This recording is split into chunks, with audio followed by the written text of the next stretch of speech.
Սեյրան Մուշեղի հիմա մի քիչ խառնվել է իրար տոնը, հիշատակի օրը, հատկապես ողբերգական իրադարձություններից հետո, պատերազմի պարտությունից հետո,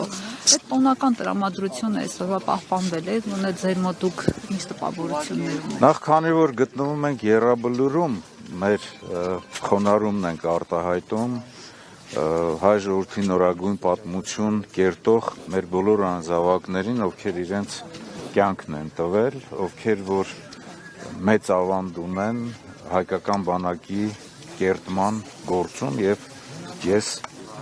մեր ժողովրդին շնորհավորում եմ հայկական բանակի կազմավորման կապակցությամբ եւ ցանկանում եմ հաջողություններ, իհարկե այսօր տոնակատարությունները այն մեծ շուքով եւ այն տրամադրությամբ չեն նշվում, ինչպես նախկինում էինք նշվում, որովհետեւ մենք 44 օրյա պատերազմի ընթացքում պարտություն ենք կրել, այնուհետեւ անհաջողություններ են բազմաթիվ եղել, Արցախն ենք կորցրել, բայց այնուամենայնիվ ես գտնում եմ, որ հայկական բանակը այն կառույցն է, որը որ պատշաճ ուշադրության պայմաններում առաջինը կարող է վերականգնել, առաջինը կարող է շտկել իր ողնաշարը եւ ի վերջո մեր ժողովուրդը ակնկալում է, որ հայկական բանակը պետք է լինի նրա անվտանգության երաշխավորը եւ հայկական բանակը յուրաքանչյուր պետության եւ մեր պետության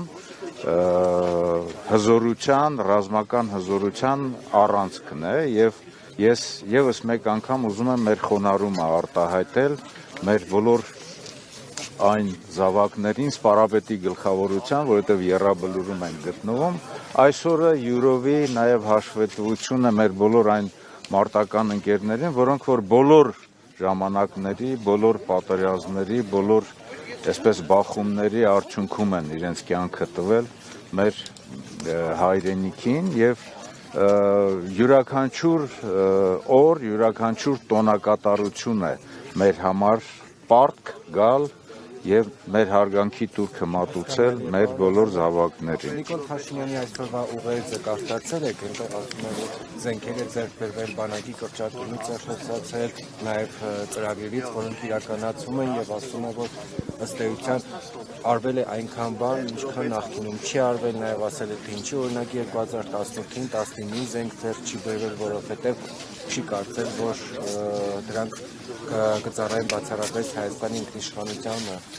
եւ տարածքային այլ կրտումներ չեն լինի։ Գիտեք, այս տոնական օրը խոսել բանակին եւ նաեւ քննադատություն ասել բանակի մասին ես չէի ցանկանա, բայց ասեմ հետեւյալը, որ ես չեմ կարդացել Նիկոլ Փաշինյանի ուղերձը, որովհետեւ չեմ կարծում, թե նա ամբողջությամբ արտահայտում է այն իրականությունը, որը որ այսօր կա։ Հայկական բանակը ձևավորվել է Հայաստանի Հանրապետության անկախության, Արցախի համար ազատության պատերազմական գործողություններին զուգահեռ հայկական բանակը ձևավորվել է 0-ից, ոչ մեկ կասկած չունի, չէ, որ այն 0-ից է ձևավորվել եւ մեծ չարչարանքի անհավասար պայմաններում այն հասել է մի այնպիսի իրավիճակի, որ հաղթել է մեր տարածաշրջանում եղել է մրցունակ եւ նաեւ փողգործունակ է եղել մեր միջազգային գործընկերների հետ։ Բայց ասեմ հետեւյալը, որ հայկական բանակը իր կազմավորման տարիներին մինչև 2018 թվականը իր արչև խնդիրը կատարել է, մարտական հերթապահություն է իրականացրել, հակառակորդի հետ նույնիսկ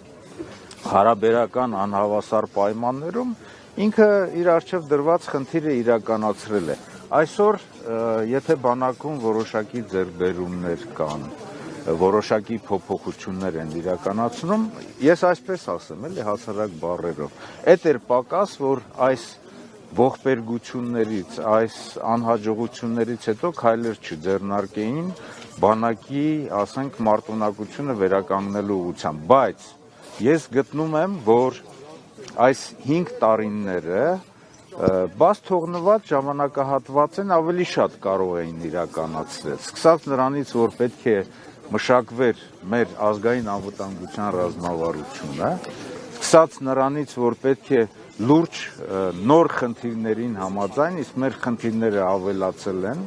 եւ մարտական առումով, եւ մարտավարական առումով, եւ նաեւ բարոյաքեբանական առումով։ Կազմհաստիկային կառուցվածքային փոփոխություններ պետք է ձևավորեին, կատարեին։ Տեսեք, հակառակորդը խոսում է խաղաղության մասին, բայց ամեն օր հատուկ նշանակության նոր ստորաբաժանումներ, նոր զորամասեր է ձևավորում, իսկ Հայաստանի Հանրապետությունում մենք տեսել ենք, որ նոր հատուկ նշանակության ստորաբաժանումների, կառույցների փոխարեն հատուկ նշանակության ոստիկանական ստորաբաժանումներ են ձևավորել տարբեր բերետները։ Օրինակ, ես եթե լինեի,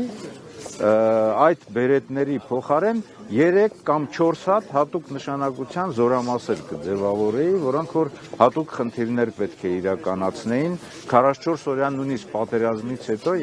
եւ այսօր էլ։ Այնպես որ կարել եք, ձևավորել եք։ Ինչ? Իհարկե, եղել է, ձևավորված է եղել եւ մեր հատուկ նշանակության ստորաբաժանումները, զորամասերը եւ 2016 թվականի ապրիլյան պատերազմի ժամանակ 16 թվականի ապրիլյան պատերազմի ժամանակ նրանք բարակ ձեզ Այս երապելերի ջուրը ես եմ քաշել, ես եմ աշխարհաշնչել։ Կներեք էլի մենք ուրիշ եթերում ենք։ եթերում ենք, էլի հարցազրույց։ Հարցազրույց Շնորհավորում եմ, շնորհակալ եմ ձեր կատարած։ 2016 թվականի ապրիլյան պատերազմի ժամանակ կարելի է ասել, որ հակառակորդի Յաշմա կոչված հատուկ նշանակության բրիգադան հիմնահատակ ոչնչացվել է այն երկու ուղղություններով, որոնք որ նրանք հարձակվել են։ Այսօր սպառազինությունների ձեռքբերման հետ մեկտեղ, որ Նիկոլ Փաշինյանը ասում է, լավ կլիներ, որ այդ սպառազինությունը շարք կանգնվեր, յուրացվեր, իսկ դա կարող է արտահայտել ոչ թե հասարակ ժողովրդին տանենք կանգնած այս սպառազինությունը ցույց տանք, այլ դա կարող է արտահայտվել ստորաբաժանումների ներդաշնակմամբ, դաշտային վարժվածությամբ եւ խոշոր զորավարժություններով, որոնք որ իրենք պետք է ցույց տան զինուշ ծրագրով եւ նաեւ կարող է արտահայտվել զորահանդեսներով, որ իրենք պետք է կազմակերպեն։ Անյան տեսեք, իթիվս այլ քննադատություններ, դուք էլ վստահաբար լսել եք ազգային ժողովում էլ են հնչել, որ ասում են օրինակ նախկին գործող իշխանության ներկայացուցիչներն, ովքեր ծառայել են, ասում են ձեր ժամանակ մայկատրոսիկ չեն ունեցել։ Եկեք գիտեք բանակի գործունեությունը չիջեցնենք այդքան ցածր մակարդակի ամեն ինչ էլ ունեցել են բանակը համալրված է եղել նույնիսկ թերությունների հետ մեկտեղ, որովհետև եւ թերություններ եւ սխալներ ունեցել են, ես էլ անձամբ ունեցել եմ սխալներ, բազմաթիվ սխալներ, բայց մենք ձգտել ենք, աշխատել ենք եւ վերականգնել ենք, բայց նույնիսկ այդ կարճ ժամանակահատվածում ձևավորված բանակը իր արժեվ դրված խնդիրը կատարել է։ Գիտեք, մենք այս վիճակում ենք 44 օրյա պատերազմի պարտությունից հետո, ձեզ ասեմ, բայց 44 օրյա պատերազմում պատշաճ կառավարման, պատշաճ ուշադրության, ռազմական գործողությունների թատերաբեմը լուրջ ուսումնասիրելու եւ լուրջ որոշումներ ընդունելու պայմաններում հայկական բանակը, առավել եւս Արցախի պաշտպանության բանակը ի վիճակի է եղել իր առջև դրված խնդիրը իրականացնելու։